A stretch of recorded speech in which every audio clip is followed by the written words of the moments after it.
saliendo con la fe de tocar el suelo americano, dejando atrás a tu amigo, a tu hermano, rezando a ver si Dios puede echarte una mano, pero de frente dispuesto a atravesar el continente, a cruzar el río y burlarte de su corriente. Y no es que lo que tenías no fuera suficiente, tú solo quieres una vida diferente. Fragua tu corazón cuando cambiaste agua y se te parte el pecho al llegar a Nicaragua. A ver que hasta en el barrio más pobre de Managua, ni los más pobres que tú tienen que coger una guagua. Locura, la travesía puede ser a oscuras. A ver, es absolutamente normal que por regla general los mandatarios, embajadores y otros dirigentes de una nación tengan un nivel de vida muy superior al de la mayoría del pueblo al que representan. Es muy común ver a dirigentes elegantemente ataviados representando a países donde los niveles de pobreza y miseria son muy altos, y eso a nadie le asombra. Lo que sí asombra y se admira es la excepción de esa regla, como lo fue el ejemplo del expresidente de Uruguay, José Mujica, quien durante su mandato jamás abandonó su finca y a ella retornó después de terminada. Nunca habitó ni se agenció un palacio, ni se rodeó de la opulencia que caracteriza a esos mandatarios. Ese es un verdadero ejemplo de dirigente humilde, y humilde de verdad. Yo particularmente considero absolutamente normal que los dirigentes de este país tengan un nivel de vida superior al resto de la población, tal y como normalmente sucede en el resto del mundo. Lo que me incomoda es que nos tomen por tontos y descaradamente se proclamen dirigentes de a pie, poseedores de una humildad que no profesan. Y como puede que haya aquí alguien que quizás comente que estoy siendo especulativo, malintencionado o que falseo la realidad, no seré yo quien les demuestre la realidad de lo que les estoy diciendo. Será una persona muy cercana a uno de esos dirigentes que tanto se proclaman como humildes, quien nos mostrará la verdad detrás de esa falsa humildad. Para ello, cuento con fragmentos de una entrevista que una joven ofreció hace unos años atrás, cuando a nuestro pueblo aún le eran negadas ciertas prerrogativas como viajar, poseer un móvil, etc. Y por supuesto que no voy a mencionar nombre, dejaré que sea ella misma quien se identifique y nos diga de quién se trata. Veamos el primer fragmento de su testimonio. Mi papá es Juan Almeida, que no es mi papá biológico, pero es mi papá porque es la única figura paterna que yo conozco. Y él es el hijo de uno de los comandantes de la revolución. Gracias a eso yo pude viajar desde que tenía 10, 11, 12 años, no recuerdo. Y también gracias a eso él pudo hacer muchas amistades que contribuyeron a que yo tuviera un acceso determinado a ciertas culturas y a cierta información que por supuesto el resto de la población no lo tiene, no lo posee. Este es uno de los dirigentes que según los medios oficiales del gobierno es un ejemplo de humildad. Y cabe preguntarse, si Fidel Castro, que era el máximo dirigente de este país, dijo que recibía un salario de 900 pesos, ¿qué salario tendría que percibir este dirigente para que su nieta política se pudiera permitir el modo de vida del que disfrutaba? ¿De dónde salía el dinero necesario para costear los viajes al exterior de esa muchacha? ¿En qué otras actividades, además de ser dirigente humilde, tendría que involucrarse este dirigente y su familia para permitirse esas prebendas? Esos son los resultados de vivir en una sociedad hermética donde nadie puede investigar y emplazar a los dirigentes del gobierno. Quizás sea lógico suponer la posición política de esa joven. ¿Cuál es la opinión que esa privilegiada joven tiene de nuestra sociedad? Escuchemos sus opiniones. Cuba es una sociedad clasista, pero además es tan evidente desde el primer momento que usted pone los pies en el aeropuerto. Las clases sociales están absolutamente divididas y están absolutamente categorizadas. Inclusive las personas de mayor nivel social viven en una parte de la ciudad de La Habana y las personas de menor nivel socioeconómico o cultural viven en otra parte de Ciudad de La Habana. Las prebendas consisten en tener acceso a un vehículo para poder moverse, en tener acceso a internet, en tener un celular y en tener la posibilidad de viajar. Definitivamente nuestras suposiciones de que sería una joven comprometida con el proceso estaban equivocadas. Pero lo más penoso de todo eso es que mientras al pueblo se le exige sacrificio, fidelidad y entrega incondicional y absoluta, estos jóvenes privilegiados, hijos y nietos de los dirigentes de este gobierno, no sienten el menor compromiso con el sistema. Por el contrario, están muy conscientes de que no existe ya ningún vínculo entre las nuevas generaciones y el proceso revolucionario. Escuchemos sus opiniones al respecto. Mi generación no está comprometida desde ningún punto de vista con el proceso que llaman revolucionario. Ya inclusive la generación de mis padres, que puede hasta cierto punto sentimentalmente verse vinculada con ese proceso, ya están totalmente al margen porque no se sienten, porque no creen que eso fructificó, y por ende mucho menos la mía. O sea, no hay ningún vínculo histórico, por supuesto que no hay, y no hay vínculo sentimental, y no hay vínculo desde ningún punto de vista. Al contrario, inclusive en la Universidad de La Habana se suscitaron muchas discusiones al respecto, porque la mayoría de los estudiantes estaban en desacuerdo con el sistema y con los procesos que estaban teniendo lugar en Cuba, tanto económicos como sociales. Los profesores tienen un compromiso moral, tienen que cumplir con ciertas regulaciones dentro de la universidad, pero la mayoría de los profesores universitarios son jóvenes, y justamente por ser jóvenes y por estar más cerca generacionalmente de nosotros, pues coinciden muchas veces las mismas reacciones, además de que sufren las mismas necesidades. Es imposible estar en contra de algo que golpea a uno todos los días. Yo he llegado a la conclusión de que vivimos inmersos en una obra teatral de ficción cuyos actores, representados por las organizaciones políticas y de masa del sistema, ejecutan un guión que transita desde la humildad de sus dirigentes hasta la fantasiosa fidelidad y compromiso del pueblo y sus jóvenes con el gobierno. Pero como toda obra de teatro, tarde o temprano el telón debe caer. ¿Sabías que Fidel Castro, el líder revolucionario cubano que promovía igualdad y justicia, vivió rodeado de lujos y extravagancias que pocos imaginarían?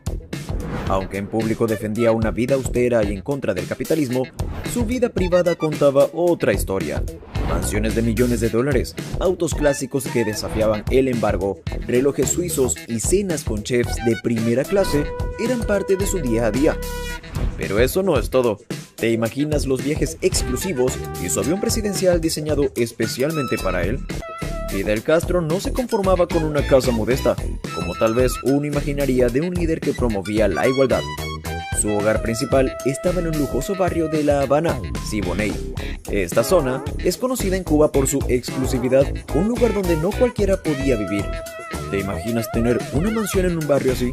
La residencia en Siboney, con un valor estimado de $1,5 millones, estaba rodeada de hermosos jardines, tenía espaciosos salones y una piscina de gran tamaño. Nada mal, ¿verdad?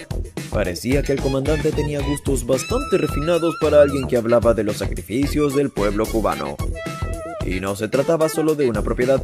En las afueras de La Habana, también poseía una villa de descanso conocida como Villa de los Pinos, una casa rodeada de naturaleza, ideal para la privacidad que Castro tanto valoraba. Esta propiedad tenía un costo estimado de $2 millones, una suma que definitivamente no pasaba desapercibida. Pero eso no era todo, porque en la famosa playa de Varadero también contaba con varias mansiones valoradas en aproximadamente $1 millón cada una. Este sitio es una de las joyas turísticas de Cuba, y Castro parecía disfrutar de lo mejor de la vida playera en esas residencias privadas. ¿Te imaginabas que Castro tuviera tantas propiedades? Además de sus propiedades, los automóviles eran otra de sus pasiones. Fidel Castro tenía un gusto particular por los coches antiguos y clásicos, piezas que no solo representaban lujo, sino también historia y exclusividad. Uno de los autos que más destacaba en su colección era un Mercedes-Benz 600, conocido como el coche de los emperadores, cuyo valor rondaba los $200,000. ¿Te imaginas lo que era recorrer las calles de La Habana en semejante auto?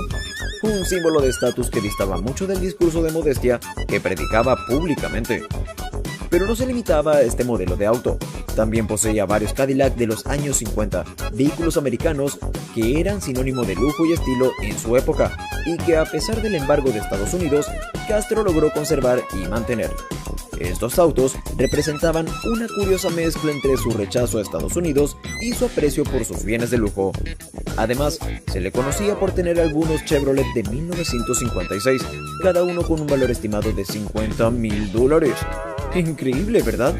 ¿Hubieras pensado que Castro tendría una colección de autos tan impresionante? Y no solo hablamos de casas y autos, sino también de su vestimenta y accesorios.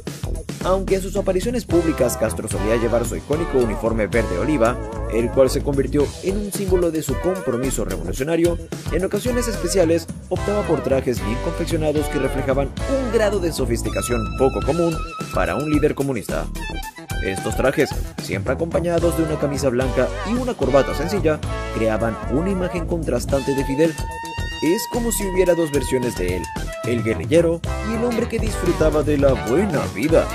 Además de sus mansiones, autos y su distintivo estilo de vestir, Fidel Castro también tenía un gusto especial por las joyas y los relojes de lujo.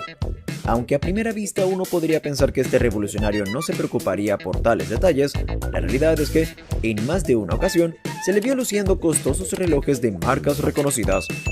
¿Quién hubiera imaginado al comandante usando un Rolex? Pues sí, varios modelos de esta marca suiza formaban parte de su colección personal. El valor de estos relojes oscilaba entre $10,000 y $100,000, lo que resulta llamativo en un líder que criticaba el lujo capitalista. Pero claro, estos detalles no eran algo que mostrara en cada aparición pública, solo en eventos puntuales. Las joyas tampoco faltaban en su repertorio de lujos. Se dice que tenía una colección significativa de piezas de oro y diamantes, valorada en más de $1 millón. Aunque no hay mucha documentación visual de estas piezas, es sabido que poseía anillos y collares que solo unos pocos podían permitirse. ¿Te sorprende esta faceta de Castro? Parece que, detrás de su imagen de líder austero, había un gusto particular por las excentricidades. Imagínate las historias que contarían esos objetos sobre su vida privada. Pero la cosa no termina ahí. A lo largo de su vida, Fidel viajó por todo el mundo, y estos viajes no siempre eran estrictamente diplomáticos. Al contrario, disfrutaba de los lujos y comodidades que estos desplazamientos le ofrecían. Por ejemplo, en sus visitas a Europa, las recepciones eran de primera clase. Los hoteles de 5 estrellas lo recibían con los brazos abiertos, asegurándose de que no le faltara nada durante su estadía. Cada uno de estos viajes tenía un costo aproximado de $1 millón. Sorprendente, ¿no? Resulta irónico pensar en un defensor de la igualdad disfrutando de las opulencias de Europa. También viajó a África en varias ocasiones con la intención de apoyar movimientos de independencia y acercarse a líderes de ese continente. Sin embargo, esos viajes también incluían estancias en cómodas residencias y hospedajes de alta categoría, con un costo estimado de $50,000 por visita. Estos desplazamientos reforzaban su influencia política, pero también le ofrecían una oportunidad para vivir la vida de un líder rodeado de comodidades. ¿Imaginabas a Fidel Castro hospedándose en hoteles lujosos? Y como cualquier líder que se aprecie, Castro también tenía su propio avión presidencial. Se trataba de un Ilyushin Il-62, adquirido en 1976, que podía llevar hasta 180 pasajeros. Este avión, equipado con interiores elegantes, asientos de cuero, una sala de reuniones y una cabina privada, eran una extensión de su vida de privilegios. Además, contaba con un equipo de cocina a bordo para preparar platos gourmet, lo que permitía a Castro disfrutar de una experiencia de viaje exclusiva y personalizada. Este avión no solo representaba el poder de su posición, sino también su gusto por las comodidades, algo que seguramente pocos cubanos habrían imaginado. En cuanto a sus excentricidades, no podemos dejar de mencionar su gusto por las cenas de lujo. Aunque Cuba atravesaba diversas dificultades económicas, Castro disfrutaba de cenas exclusivas que podían costar entre $10,000 y $20,000. En estas ocasiones especiales, contaba con chefs de renombre que preparaban los mejores platillos para él y sus invitados. ¿No es un contraste fascinante? Mientras que muchos cubanos lidiaban con la escasez, el comandante se daba el gusto de saborear manjares en sus cenas privadas. Otra de sus grandes aficiones era el tabaco, especialmente los puros cubanos, símbolo de la cultura de su país. No se conformaba con cualquier cigarro. Los suyos eran de la mejor calidad y el costo anual de sus puros llegaba a los $1,000.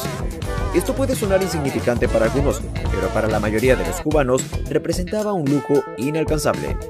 Es interesante cómo un pequeño detalle como este puede reflejar la dualidad en la vida de un hombre que predicaba austeridad y vivía entre opulencias.